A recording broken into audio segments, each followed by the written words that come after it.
But this was presented to us in a 5-minute brief here, and it's not even reasonable. And if you've ever seen why sometimes there's conflict between the school board and the board of supervisors when it comes generally around the budget time, when you see something like this, that it's just not even, it's ridiculous.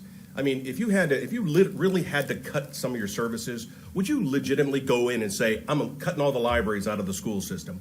That's ridiculous. You would never do that. This is like a scare tactics, and this is the kind of garbage that they take to the news media and sit there and cause stir. Nobody would do that. It's ridiculous. We had 160 positions that weren't filled last year. Why wouldn't you start with them, saying that if we couldn't fill them last year, we can't fill them this year, let alone ask for 175 more? That's where legitimate budget starts, line by line, not garbage like this, Mr. Taylor. That's all I have. I was wondering if, since the superintendent had his presentation, and I like to stay in my lane when it comes to this stuff, but it's getting kind of hard to with everything going on and the phone calls and the interactions that I'm getting of from people about the school board meetings and what is occurring over there. Now they're talking about cuts before we even have the budget hearing, which I don't ever remember happening, which is a little odd in my opinion.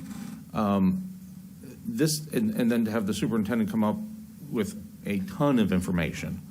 I think, and we put it out there to invite the school board to have a work session with us. And I asked Mr. Petrovich, was that this morning? My days run together, I apologize, that you have not heard back on commitments for any dates. That's correct. We did send out some dates, and the school board couldn't make it. Right. And then we said, give us a date, and we haven't heard back. So I would implore the school board, and since the superintendent is here also, to see if the next few meetings that we have, if we can have a sit down, because this type of information needs to be gone over.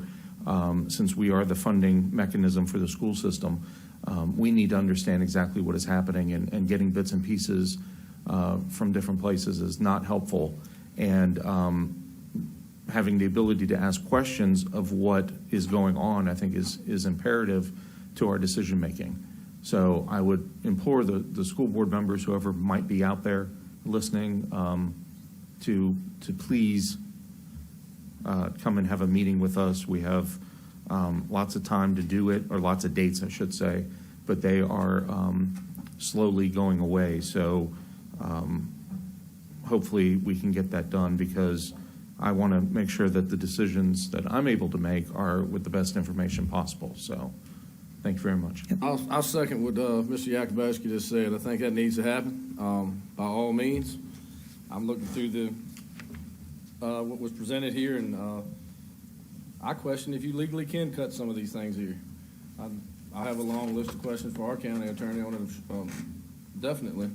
But, I don't know if we legally can, if our schools can get rid of the libraries. I don't know if that's something that can happen with the standards of education, and I've got to definitely brush up on that and check I'll run that by Carl, see if that's something that's even physical, if that's something they can physically do or not. But it's a lot of questions I have for the school board, of course, and I'm right there with you. It needs to happen sooner than later.